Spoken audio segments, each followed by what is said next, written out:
На картинах место, которое на протяжении веков привлекало внимание разных людей, в том числе творческих, стремившихся запечатлеть в своих произведениях философию этой древней земли. Духовные ценности и сокровенные мысли человека о поиске смысла жизни и истинного пути к светлому и доброму. Это Палестина. Выставка приурочена 34-й годовщине возникновения данного государства.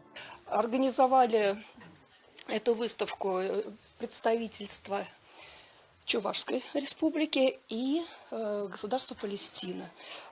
Они работают уже очень много лет в России, занимаются тем, чтобы представить культуру Палестины в нашей стране.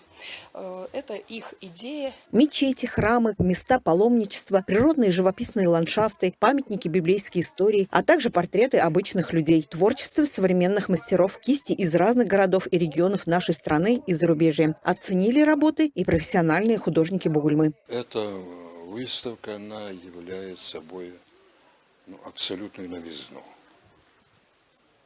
Это другой мир, другие художники, другое направление, другая философия даже, чисто человеческая, потому что Палестина, она в вечной борьбе.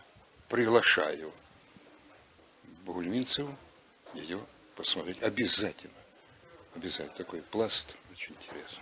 Полюбоваться картинами можно в течение месяца. Это первая международная выставка, открытая в новом году в Краеведческом музее. В мероприятии приняли участие духовные деятели, художники, школьники. Айгуль Шарафиева, Зирек Сыткулов, новости телекомпании «Луч Альметьевск».